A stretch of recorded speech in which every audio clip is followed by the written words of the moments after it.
Hello again. It is I, Aster Fortuna, Bard Extraordinaire. I suppose you'd like another tale from the glass-guarded world, with Ashley as Terradane, the human fighter, Brian as Paxton, the human cleric and fighter, and Daniel as Athelflad, the halfling rogue and monk. We last left them in the city of Sigil as they tracked down a fragment of the magical wand of cold, so that they could return the wand to Laverian. They ran into a group of thugs who tried to rob them, but after a long, difficult, and strange fight, the heroes of World 83 were victorious. Can the rogue Modron, known as Norm Od, lead them to the Butcher's Block Alehouse and more clues?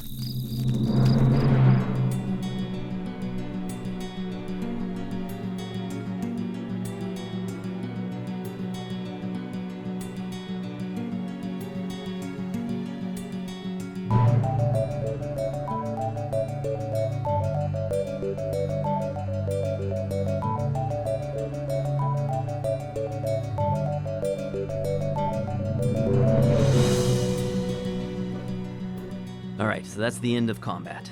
What do you want to do now? You want to just continue on your way? I'm a little concerned about the well-being of Athelflad and Paxton, who look quite injured. Yep, they're both pretty beat up. Athelflad, what is your current HP and what is half of your max? 6 and 33. Well, half of 33. Oh, half of 30, yeah, so 16. 16. 6 and 16? Mm-hmm. Okay, I bring you up to 16 with Channel Divinity Preserve Life. So Cool, thank you. Paxton puts his hands on some obvious cut and it seals shut. Thank you. Awesome. And Paxton is going to use the remaining 5 points to bring himself back up to 11 hit points. Okay.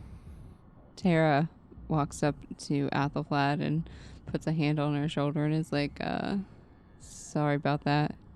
It's okay. Yeah, you hit pretty well. Ooh. Yeah. I just don't tend to hit my friends usually. Norm says, "Shall we continue?" Is there any money on any of these? You want to search them? Yeah. Ooh, yeah. Yeah, That's for sure. A very rational thing to do. All right, so let's see. Is the guy with the cool jacket one of the people that we killed? Yes, the goat person. Yeah, I want that jacket. Yeah, he has got a fancy, colorful jacket. Leather jacket. Leather jacket. Yep. That is Paxton's new style. Okay, he's going from ratty hobo look to Ready. Yeah. He's trying to see if he can disguise himself so people don't know that he's a filthy prime. Now it's not magical. Let's just see if it fits you. Does it Yeah, have it any fits sort you. of insignia? No. All right. No, it's What- just a when you colorful say- red leather jacket. So when you say colorful, it's red. It's red with some green trim. Wow. Paxton puts on the jacket and he yells out, "When you mess with these primes, we're gonna add you Burks to the dead book." Yeah. Norm says that is acceptable. You get the hang of it, buddy. Norm reminds me of You like should move in. Claptrap. Yes, very Like much a so. Really weird one. So, you want to see what they have on them? Mm-hmm. Let's see here. Looking for money, weapons, magic items. Yeah. You find 60 gold, and you find a potion of healing, and 81 copper coins. Are you adding that potion of healing to your inventory, Paxton? No, I was gonna toss it to Athelflad. Oh, thank you. And that's all. You don't find any magic items. You know that at least one of them had one, but she fled. Mm-hmm. I'm really interested how that archer was, it seemed like he was shooting magic arrows. Have you ever heard anything like that? Nope. No. That's crazy. Not a big arrow person myself. One of us should learn to do that. How is, speaking of that, how's Epilema as far as her vision? I'm fine. Look at me. I'm awesome. I hold like 4 fingers up and I'm like, hey, how many fingers is this? 1, 2, 3, 4. 4 fingers. Okay. Does All she right. actually look fine? She looks like she's taken a beating, but Epilema is incredibly tough. So, I hold up a book and I ask, what does the title say? Nice try. Yeah. Oh, you sneaky halfling. Yeah. Yeah, it's one of those lame book things. I'm not reading it. So you don't want to, but you can. No, I can't and I won't. Wow. Yeah, she is at 37 out of 76 hit points. Not too shabby. So she's in pretty good shape. Tara's at 54 of 54. Tara didn't even take a slight paper cut. Tara also attacked her own teammate. Just saying, I feel real good right now. All right. So Norm resumes marching down Gramercy Street in his orderly mechanical manner. Occasionally his right arm flails around randomly. The street is very quiet. You can hear the strange sounds of the city in the distance, but this street is quiet until you begin to approach a cross street, which Norm Od tells you is called Bleecker Street. As you approach, you can hear a high-pitched wailing sound, though it's also kind of musical, and its source becomes obvious once you reach the street. Pressed against one of the decrepit buildings is yet another strange creature. It has a child's upper torso, but with feathered wings on its back, and it's snake-like from the waist down. Tears are streaming down its face, and its wide eyes look terrified. Various sentient beings from the city of Sigil are strolling past it, pointedly ignoring the crying child creature. Norm, what's wrong with that guy? I am not sure. One moment. He walks over to it and attempts to pat it on the head mechanically, but it recoils from him. He says, "It is a creature known as a Lilland. It probably wandered through a portal from Isgard and cannot find its way back. Poor thing ain't gonna last long if it stays here. I gotta do something." Oh, well, where is it from? Isgard. Do you know where that portal is? I do not. However, it might know. And he begins speaking to it in a language you don't understand, but the creature just continues wailing. And he tries another language, and suddenly it stops. And he says, "It appears that the creature understands Draconic. Resolving this may take some time. Would you like me to direct you on to the Butcher's Block Alehouse? You ain't but a stone's throw away." Should we bring that thing with us? Tara just wants to make sure the little thing gets home. You are welcome to assist me. Yeah, I'd be happy to. Okay. Norm that is, tries to help this Lilland retrace her steps to find her portal. He explains that some previous residents had tried to take her to the gatehouse so that the Bleakers could care for her, but she slipped away from them because the Bleakers seem kind of crazy. Who are the Bleakers? They are one of the factions in Sigil, and they, in particular, help to care for the mentally ill. Oh, but she's not mentally ill. She's just lost and sad. That's right. Norm wanders down the street with you and with her for 4 hours. Can we tell if it's a child or if it's It appears to be a child. Okay. Yeah. Until eventually he comes to a doorway that has been bricked up, and the child begins singing and bouncing up and down, and a portal opens, and Norm ushers the child through. Very well, it took 4 hours. I appreciate that you did not mind the distraction. Shall we resume? Norm, you're a good guy. I am simply doing what free will now allows me to do. All right. Well, let's retrace our steps back to that old butcher's block. All right, Tara, make a cartography check. Not because you're making a map, because I just want to see if you know where you are, because you're the one who seems most inclined to that sort of thing. Do I have an advantage? No, you have your cartography bonus. So proficiency plus whatever bonus goes along with that. I have no idea what bonus goes along with that, but Well, what's your proficiency skill? I mean, what's your class, your level proficiency bonus? You know, based on your level. +3. +3. So add 3. Yeah, 5. No, you are totally lost. Yeah, we're not good at this if today. you don't have Norm guiding you, you're never going to find that portal you came through. So, Tara, you realize that in the course of following Norm and this Lilland around, you've become completely unable to retrace your steps. It's just too confusing, even with your map skills. I was incredibly concerned about the little child. Nonetheless, Norm leads you on, and he takes you to the Hive Market, which is near where this bar is that you're looking for. And he waves at this open area in front of you, and he says, "This is the Hive Market. Nearly anything you want can be purchased here, even if it's something y'all shouldn't want. In particular, please note Fell the Dabbas's tattoo parlor over there. That large building to your right is the gatehouse. Do not go there. Why not? That is where the Bleakers care for people. Follow me along the market to Sinner's Crawl. Trunfeld Three-Teeth has temporarily relocated his tavern there, while his old one on Whisper Way undergoes repairs." When you say that the Bleakers care for people, are they like, making them comfortable, or are they like not great caretakers? My understanding is that they do their best. However, there are rumors of unpleasant things taking place in the gatehouse. Mm. If they take care of people, why would it be a place to avoid? If one is not mentally ill, one ought not to be placed there. It's hard to get out. Ah, I see. Alrighty then, maybe we shouldn't go snooping around there. He points off in the distance toward the gatehouse. You can see it towering over nearby houses and shops. It's an arched tower with 2 attached buildings stretching away from the tower on opposite sides. And these wings of the building are dotted with windows, some with lights burning in them, and there's a long line of people stretching out in front of that central tower. So, Norm, I think it was you earlier that said that gods don't really play a big role in Sigil. They are not allowed. They're not allowed. So none of the factions have alignments with any of the gods. Would that be correct? There are temples to gods here. However, none of the factions are devoted to a deity. Okay, so like the Bleakers taking care of people wouldn't be affiliated with the healer, right? That is correct. Is there a temple to the healer near here? I do not know who the healer is. Okay, fair enough. So wait, this line that he's pointing us to, what is that line? Oh, that's the line to get into the gatehouse where the Bleakers treat people. So people are lined up to get into an asylum. That is correct. I wonder if they Why? offer resources to them. The Like- planes can do strange things to one's mind. And people voluntarily commit themselves? That is correct. Or are committed by family or friends. Okay. So all the people in that line have something wrong with them. Or someone believes that there is something wrong with them. Are they being like forced to stay in the line? It doesn't look like it. Very.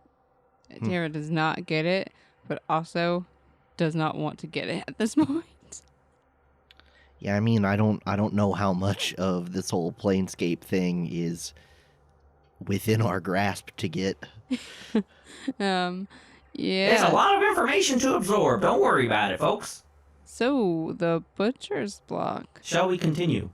please. Do you need anything while we are in the market? I don't even know what odd thing that I could buy. So there's a tavern. Is there like a weaponry? There's just about anything you could want. You know? Oh, okay. There are street vendors selling fruits and vegetables and meats you've never seen before. Some of them are moving unnervingly. There are all sorts of shops. In particular, Norm has drawn your attention to a tattoo parlor. This tattoo parlor is a dirty white dome with a stone portico and no sign on it. But he explains this is Fell's tattoo parlor, and that Fell is a Dabus, which are some of those creatures you've seen before, floating around and repairing things. But he now runs a tattoo parlor. It's a real bummer that we don't have a group name or we can all get matching tattoos. I should point out that getting a tattoo in Fell's tattoo parlor is a once-in-a-100 lifetime opportunity. Why is that? Fell's tattoos are only available here in Sigil, and they can have magical effects. How much does a tattoo usually cost around here? I do not know. I have not purchased one. What kind of magical effects? You would have to see what art he currently has available. Oh my god, let's go to the tattoo Yeah. parlor. Yeah, I'm yeah, excited yeah. for this. So you walk past what looks like another bar called the Extinguished Corpse Bar. There are other decrepit buildings nearby that are probably homes. And you walk past a curtain and into this shop. The room is lit by magical stones on the walls, and they illuminate large sheets of what looks like leather stretched on frames, each with an elaborate piece of art inked upon it. And there is a Dabus in here, working on one of them. He looks just like all the other Dabuses that you've seen so far. He has a bulbous pile of white hair on top of his head, horns protruding from around his skull, and greenish-grayish skin. Unlike the others, however, he is not floating above the ground. He is standing on it on his own feet, stepping back and forth as he works. He turns silently toward you, and then a series of symbols appear in the air before him. Do they mean anything to us? Make an intelligence check. Can I as well? Yeah, everybody can make it. This would not be Tara's specialty. I got a nat 1. Okay, 4. 12. Norm looks at all of you and says, "Can any of you understand? I can translate if necessary." Please translate, Norm. Epilema says, yeah, I can't read it either. I can't read it. And I'd like you all to make an insight check. 12. 12. 14. She can totally read it. Oh. What language is it? It's not a language. Norm will explain. These are rebuses. They are symbols used to express ideas. They are difficult to read. So he'll translate. Greetings, Primes. How can I help you? Does he understand common? Again, Norm translates. Yes, I understand common. We want to know what tattoos you have available right now. I have several pieces of art for sale. Action, warding, enduring. Each can be had in a simple, unobtrusive form, or a more elaborate, powerful form. How much? For the simple form, 600 gold pieces. For the elaborate form, 1,000 gold pieces. We don't have that kind of money. Ooh. Would you be interested in trading for this awesome coat? And I take the jacket off. No, he is not interested in your coat. Do you have gems or other precious things, magic items that you could trade with him? First, I want to know what these tattoos do as far as their, actual... Action increases dexterity. Warding increases armor class. And enduring increases hit points. You have a simple form and an elaborate form. The simple form gives you a small bonus. The elaborate form gives you a larger bonus. Do we know the bonus? I'm not going to tell you. Oof. Also, Fell would like you to know that he could make something tailored particularly to you, but it would cost you 2,000 gold pieces each. Guys, we got to go make some money. Yeah, really. We have 3 diamonds. Some diamond dust. That's all worth quite a bit. How much are the diamonds worth to Fell? Fell. How many diamonds, I want to say, and have Norm translate. Norm explains that each diamond is worth 1,000 gold. Oh. So that's 1,000 elaborate tattoos. Or, I mean, 3. Or one tailored one elaborate one. That's true. What do you guys feel like? How much for this one? And I hold out the large diamond that was from the observer room. That is also 1,000 gold. How many other gems do we have from the, or did we sell them all except for the diamond? I thought we did, and it was a big issue because you sold some of them. You sold a bunch of pearls. We still have quite a few pearls left. Yeah. Yeah, we want to keep those because those are our identify. Yeah. What about this? And I hold out the horseshoes of Zephyr. Those magic horseshoes from the horse from way back. Can we sell those? No, you still have them. You never got rid of them. Nice.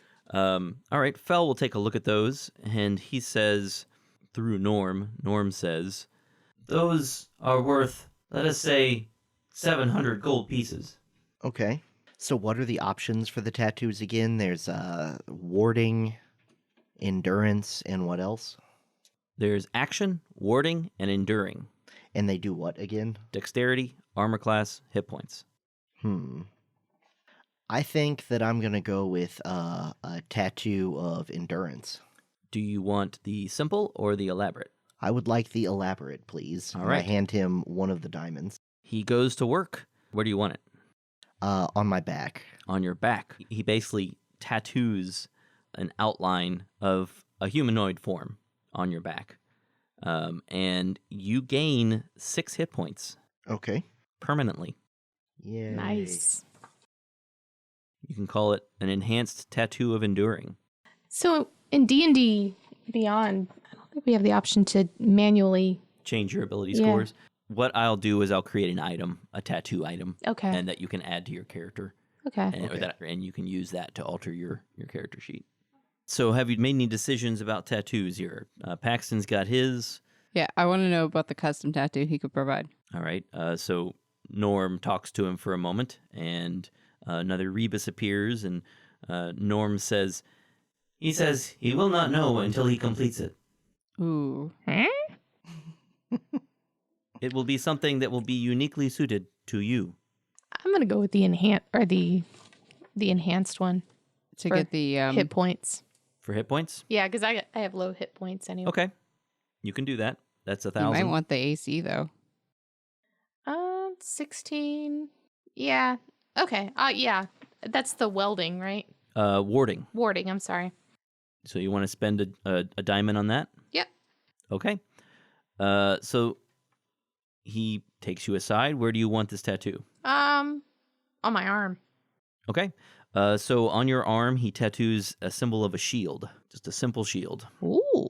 And your AC goes up by 2. All right, so now I'm 18. Yeah, that seems like a nice one. Mhm. Okay, Do the custom. Tara confers with them. Can I spend 2 diamonds, y'all? Yeah. Yeah. Yeah, all right, yeah, I'm gonna get the custom tattoo. He takes you aside, and where do you want this tattoo? It's going to be kind of big. If it's big, then she's gonna do it on her back. On your back. All right. So on your back, he has you lie down on a table. And on your back, he tattoos a large picture of a shield with a mouth on it. And it takes him a while. It seems at first like he's not sure what he's going to come up with. But eventually, this picture emerges of a shield with a mouth in the middle of it. And here are the effects. +4 to persuasion. And when you are protecting a character or an NPC using your imposed disadvantage ability, Mhm. you gain immunity to fear and charm. And that's any ally that I'm... That's right. When you're imposing that disadvantage ability. Okay, when we say shield with a mouth, is it like a smiling mouth or like It's just an lips, or- expressionless mouth. Okay, gotcha. If you're protecting someone with your fighter ability, you are immune to fear and charm. And that would include Crown of Madness. I have 11 persuasion. Anybody else want to do anything else? Can you give me any kind of discount on a second tattoo? Since I paid for the first one. Norm looks at him. How about these? Can you give me another complicated tattoo for these horseshoes?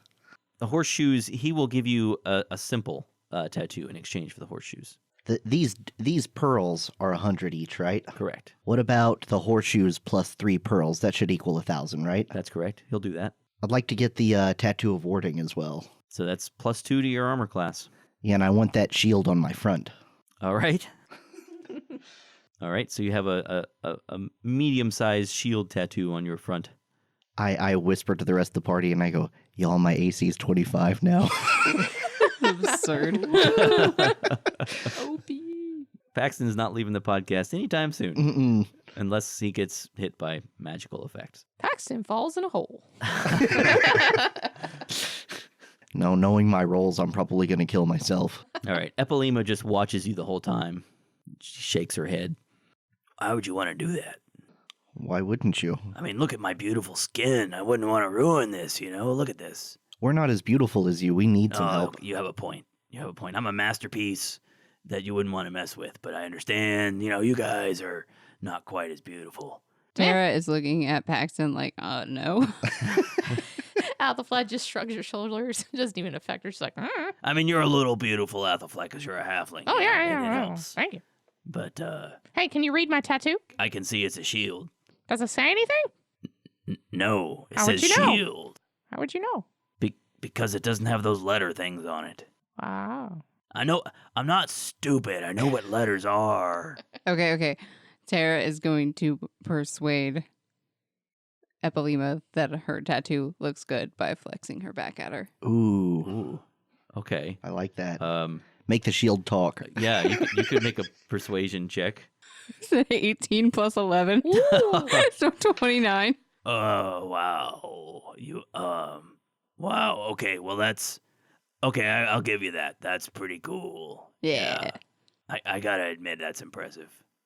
Yeah. Paxton casts thaumaturgy on Tara and makes the shield say, Epilema. I can't afford it, guys. I haven't got the money. I mean, I got some money, but I got other things I gotta spend it on. Like books? No, not like books. Oh. What are you saving up for, Epilema? I got personal things, you know. Personal things? Yeah. Mind your own business, big guy. Fine, I was going to see if I could help, but I guess you don't need it. No, I'm good. Thanks, though. Okay. You realize that you're very far from home right now, Epilema.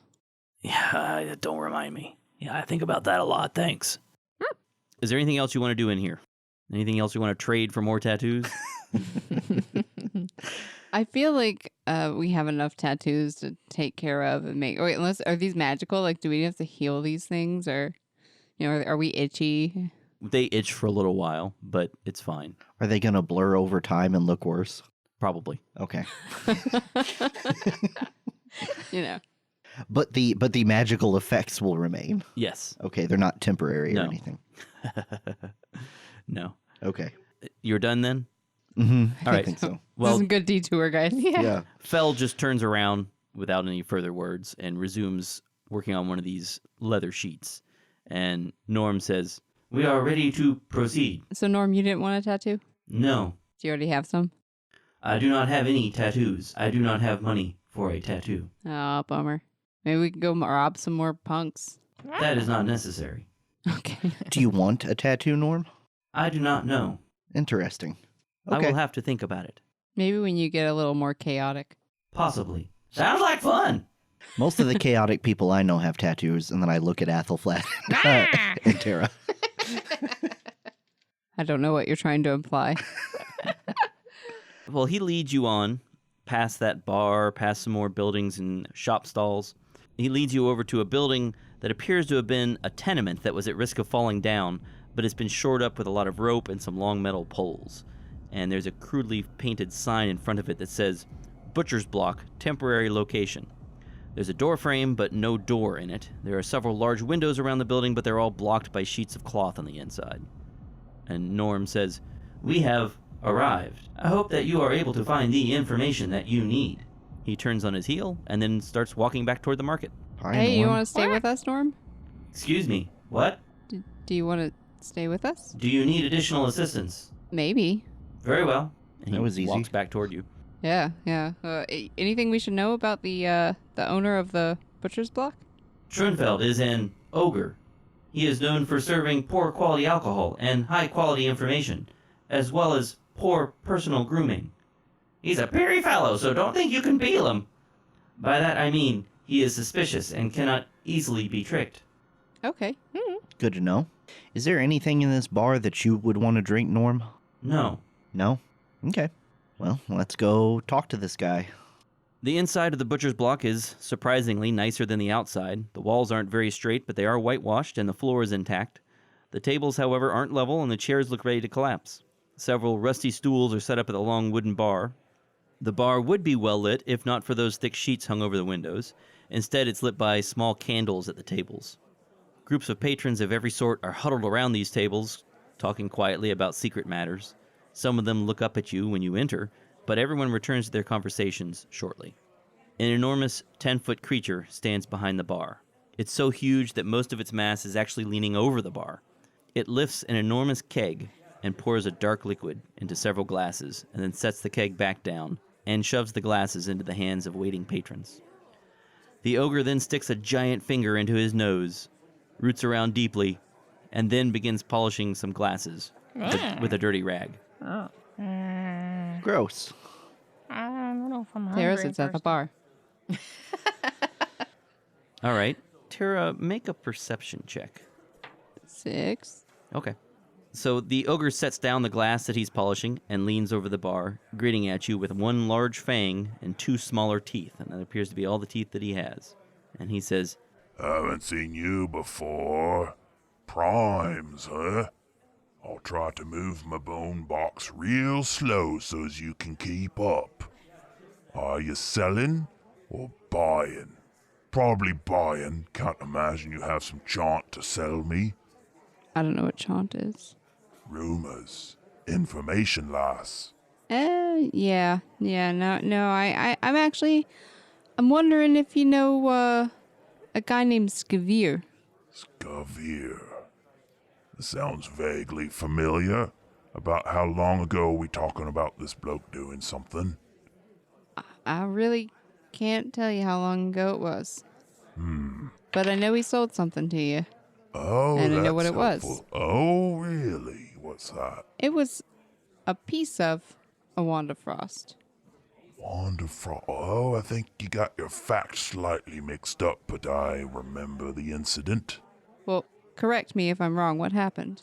Well, I don't remember. It's been so long ago, but then again, there are things that help get my memory going again. Paxton puts 10 gold down on the bar next to Tara. Oh, I think it takes a little bit more than that. a little more things to help my memory go. 20. Oh, that'll do it for starts. Let's see here. Well, there was a dragonborn. I remember. I think that Scavier fellow. Yes. Yeah. This must have been, 100, 200 years ago. Been a long time. He was pretty desperate for the chant about creating portals. Not just any portals. He wanted portals to a plane with powerful beings that could take control of a world's magical web. What plane would that be? Well, don't remember all the details of the transaction. I don't think I actually knew the answer to that. But, if you had some more jank, maybe I could remember. Tara, I remember specifically that the information that Scavier got was incorrect. Yeah, I remember that too. Yeah, so I don't know how much jink we should be paying for bad chant. Oh, my information's flawless, I promise you that. It wasn't from me that Scavier got you tricked me there. I see. You got me to tell you a little bit more than you paid for. Well, that won't happen again, but for a bit more jank, I'll continue the story. If you continue the story to tell me where the wand is, that's what I need. Not a long rambling story where I keep paying you money.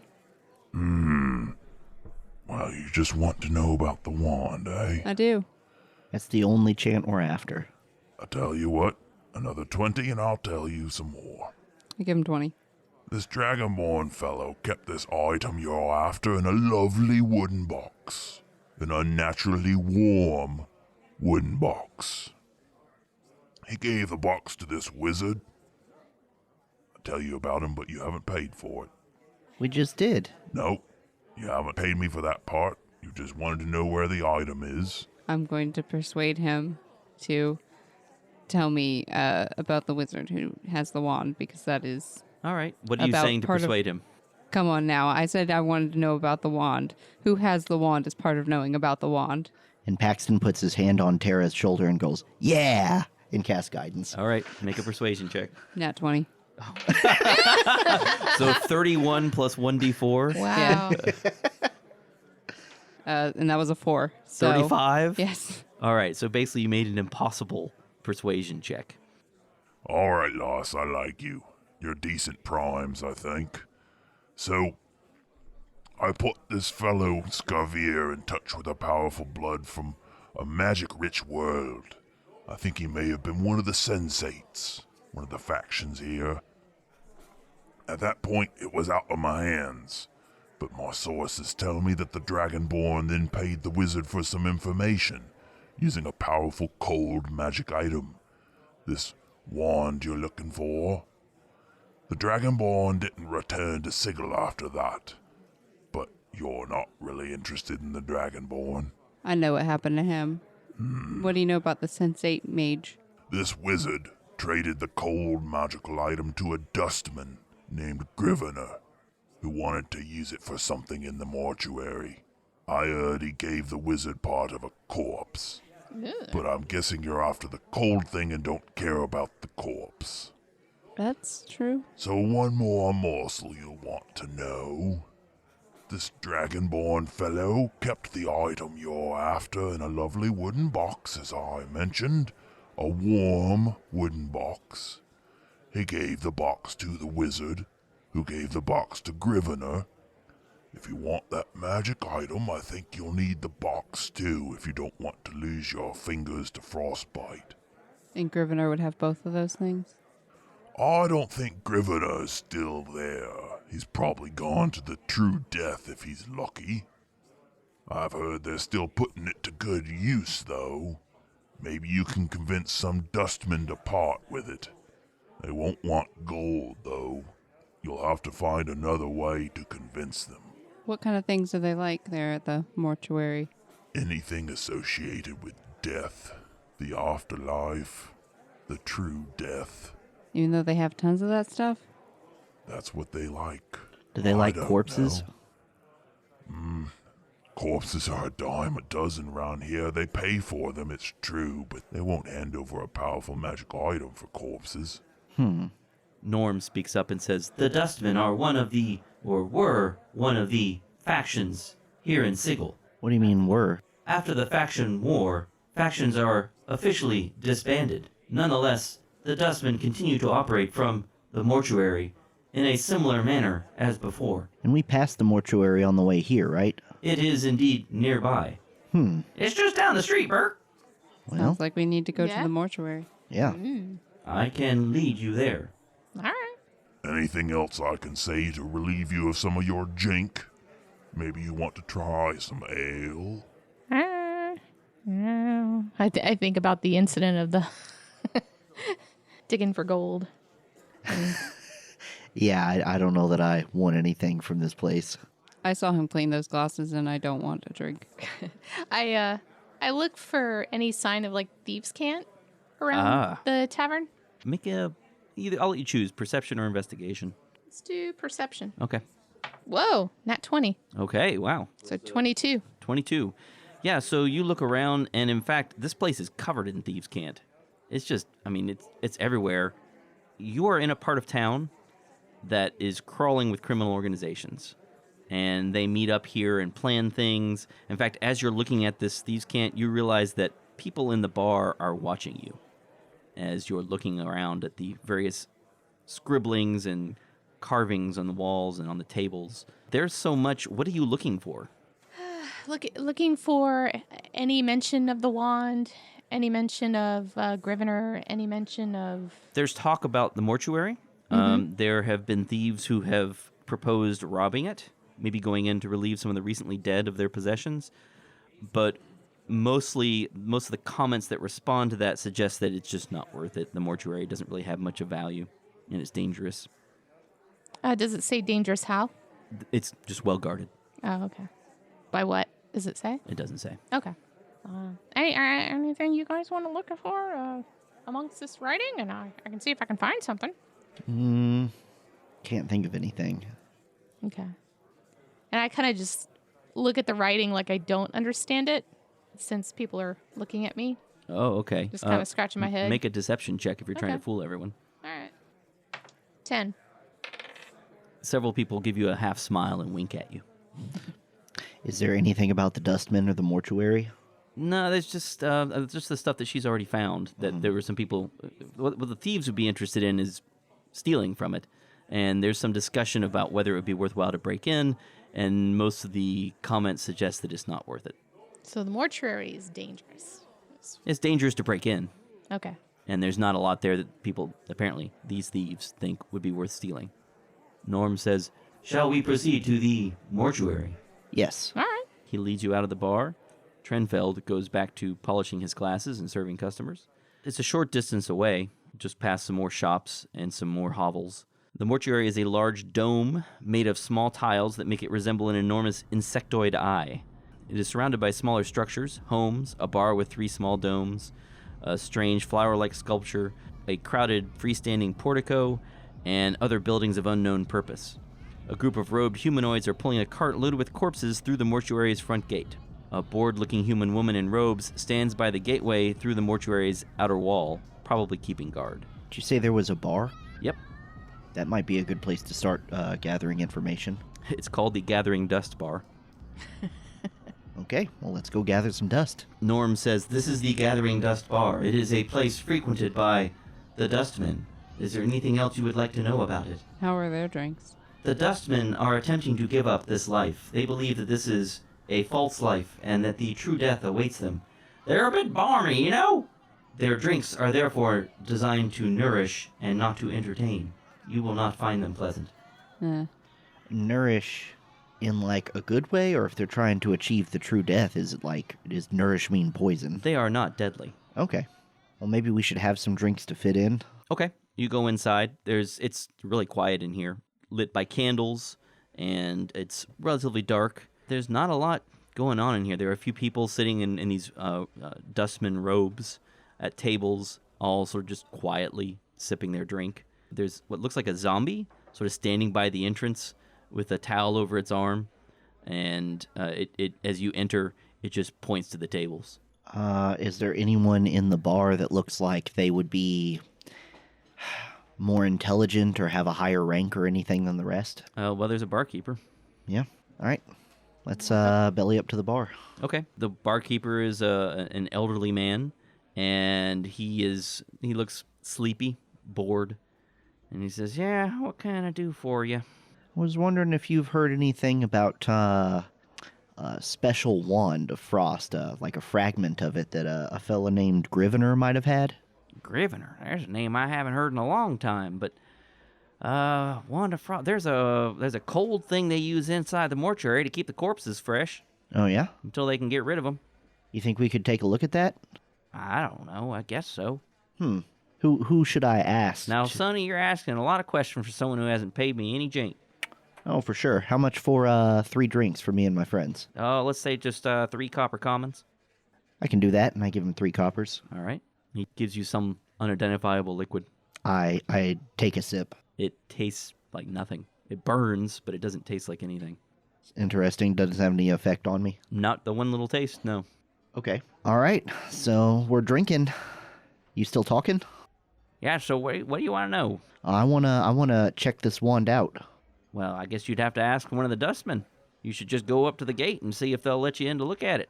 What about a box? A box that is warm, unnaturally warm. I don't know nothing about that. You're asking about internal operations of the mortuary, and you'd need to go in there and ask someone official to talk about that. Do you know the names of any of the officers of the mortuary? Well, right about now, the guard on duty should be Lorena, and she's starting to suffer from the apathy, but she might still be able to point you in the direction of someone who could help. What do you mean by the apathy? She's starting to get so detached from life that she doesn't really care about food or doing her job or much else. She's starting to get so close to the true death that she's not really much alive anymore. So I'm assuming Though, that just to be clear, none of us are really alive. You know what I mean. We're all actually dead. This is this false life. Yeah, I understand. Yeah, totally. I poke myself in the arm. Eponema says, "I'm alive. Look at these muscles." So if we're to make it inside, I assume we're probably gonna have to grease some palms. Sonny, I don't think that's going to work real well with the dustmen. Yeah, what kind of stuff do they like? Is there anything that we can give them to curry favor? Well, if you've got some useful magic, that might work. Would define useful in this context. Well, they deal with corpses all day long, buddy. I mean, they got to clean them up and check them out and figure out where they're from. And, I mean, if they've got magic on them, they got to help identify that stuff and figure out where it should go. And it's not a pleasant job, but they're devoted to it. We might be able to help out with that. Well, what do you say we go talk to Lorena and see how far we can get? Yeah, Yep. that sounds good. Finish up our drinks, or you want to just leave them here? I'll just go ahead and leave them. Can I check for Thieves' Canton inside this bar? Sure, make a perception check. It's 19 total. Nothing. Nothing. Wow. Clean Nothing walls. at all. All right. Now, sir, is there a hotel around here that maybe we could stay in, like an inn or something that's near the mortuary? Well, not really. People don't tend to like to hang out around the mortuary, It's not a place you visit, except for your last visit, you know what I mean? So this bar wouldn't happen to have like a back room we could rent for the night. I mean, or if you something want like to that? rent the storage room to take a rest, you're welcome to do that. How much would that set me back? Oh, I'll charge you all gold. All right.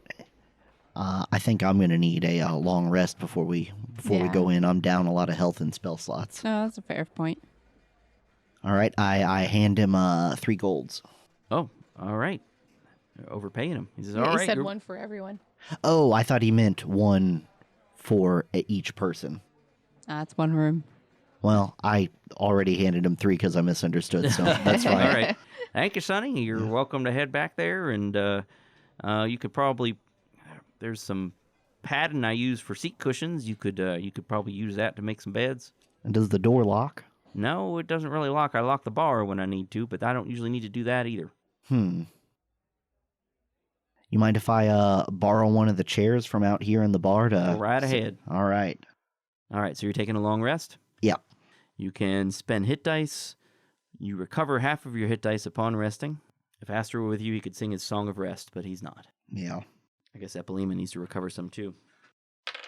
Norm just turns into a cube and just sits there while you rest. I spent all my hit dice, but I am now back to full health, which is now 48 with the tattoo.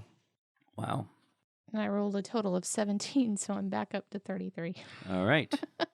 And Epilema is almost up at full. You get back up and head back out of the bar. Oh, I wanted to talk while we were resting. Okay. You know, Athelflaed, I know that they said that it would be hard to break in, but people who are just clinging to death and have all this apathy don't really sound very hard to steal from. Yeah, sounds strange, doesn't it?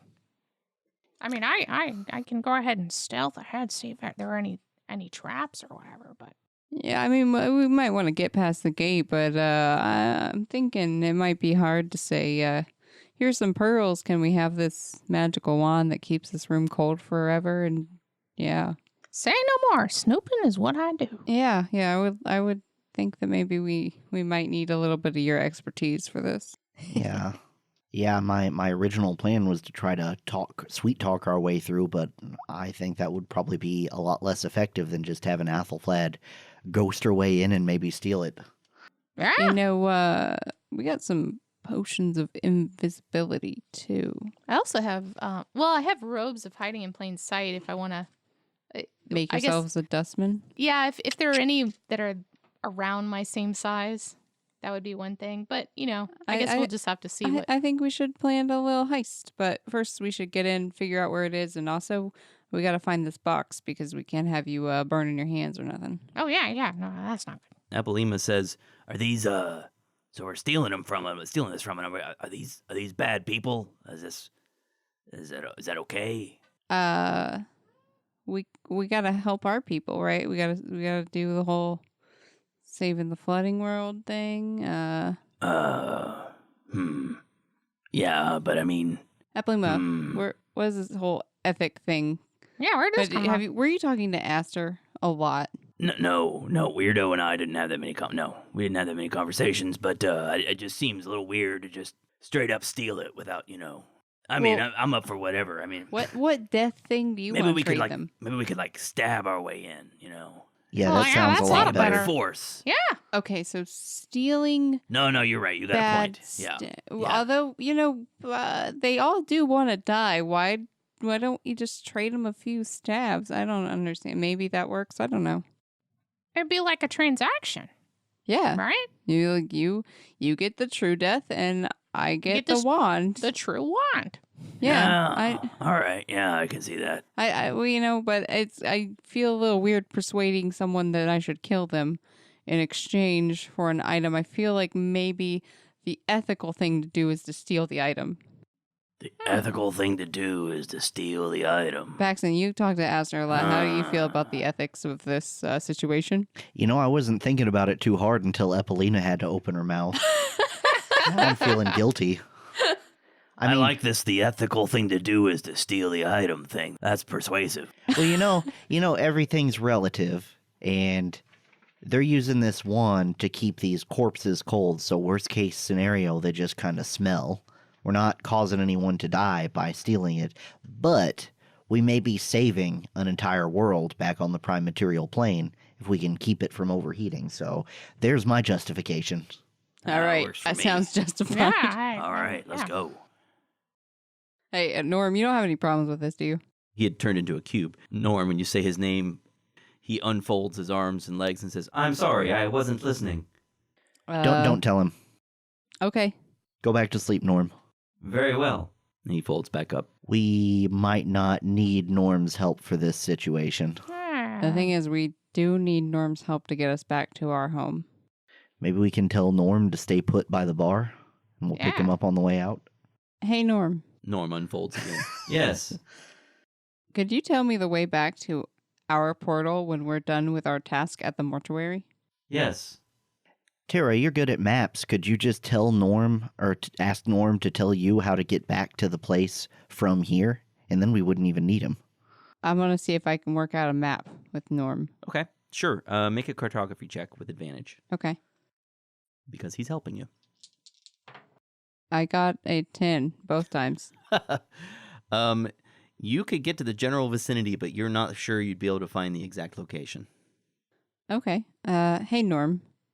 Yes. Where would you be able to stay in this area so that we can find you to help us back? Why do I not simply accompany you to the mortuary? I have never been inside before. Oh, you're interested in going? Perhaps I would be a more useful tout in the future if I were to go inside with you. I hear there's magic inside that's really harmful to constructs. I have not heard that before. I should verify this. That's just the chant that I heard. That is interesting. You want us to go check it out, and then we can let you know later, and that way you wouldn't have to get hurt in case it's true? I could simply wait outside for you. Why don't you just stay here, and we can, you can wait for us here in this supply room. Why would I wait here? We gotta think of something to tell him. Give him a mission. We could always just bring him. We could. I message Tara, and I say, but if he sees us stealing the thing, he seems like he's infrastructure of the city, and if he witnesses us doing something that's a crime here, we could go to, like, plane or jail. Hey, Norm.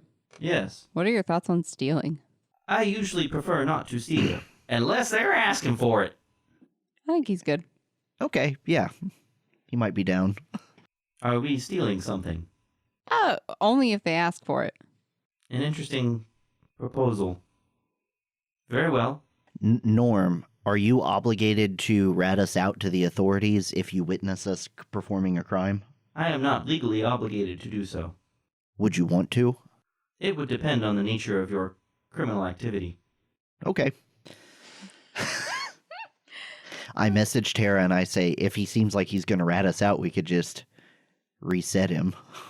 Yeah, we can just tell him to be a box if we don't want him to see us. Yep. So you're headed to the mortuary? Indeed. Yes. Let's go.